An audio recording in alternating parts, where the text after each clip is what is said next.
for us to acknowledge, to know how God loves us, you have to look at your life. Nasaan ba ako 5 years ago?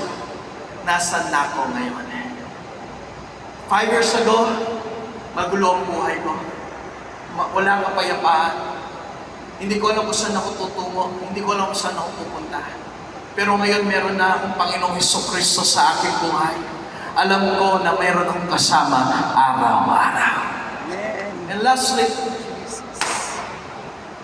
yung word na lastly po sa aming mga tao ay, ibig sabihin po noon, matatapos na si Pastor. The surrender that proves we follow Jesus, not the world. Love says yes.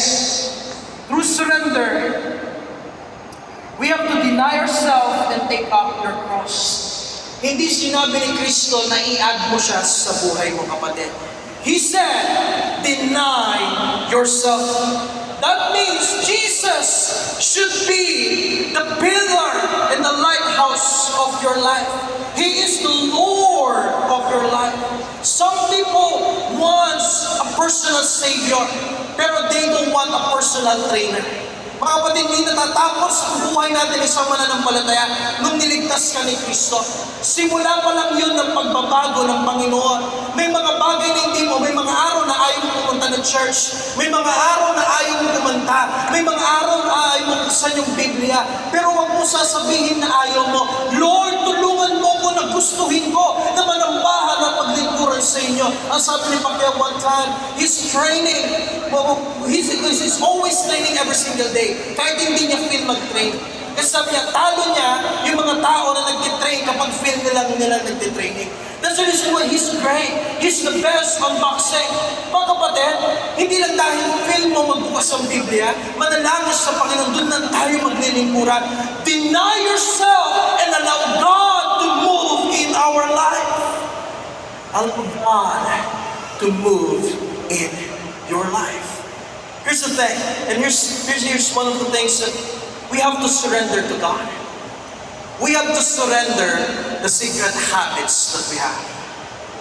Kailangan natin surrender sa Panginoon yung pride and stubbornness.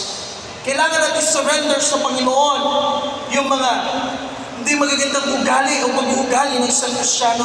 We have to surrender to God the relationship pulling you away from the holiness of God. Remember, Jesus said, follow me. You have to follow Him every single day. And lastly, love, say yes through transformation, not conform, but change. Romans chapter 12 verse 1 says, you present a body as a living sacrifice. You are not conforming to the world. You ask yourself, do you truly follow Jesus or the world? Pastor, gusto mong baguhin ang mundo. I want to change the world. Kapatid, hindi mo mababago ang mundo kung wala si Kristo sa buhay mo. At minsan sa gusto mong baguhin ang mundo, ikaw ang nababago ng mundo. But listen to this. Don't allow the world to change your love for God. But allow your love for God to change the world. Pastor, paano yan? Isa lang ako. Maliit lang akong tao. Hindi ako kilala. Hindi ganun karamihan ng aking kayamanan. I don't have the resources. Lagi niyo pong tatandaan, for with God, nothing shall be impossible. Sa isang tao na aalis sa kanyang upuan, aalis sa kanyang comfort zone at sasabihin, gusto ko maglingkod sa Panginoon. Kahit bata yan, mapamatanda, kahit sino man yan, pwedeng gamitin ng Diyos at mabahagi ang kanyang salita. Kaya sa pagkakataon na ito, mga kapatid, mahal mo ba talaga si Kristo? O gusto mo lang yung ibinibigay ni Kristo?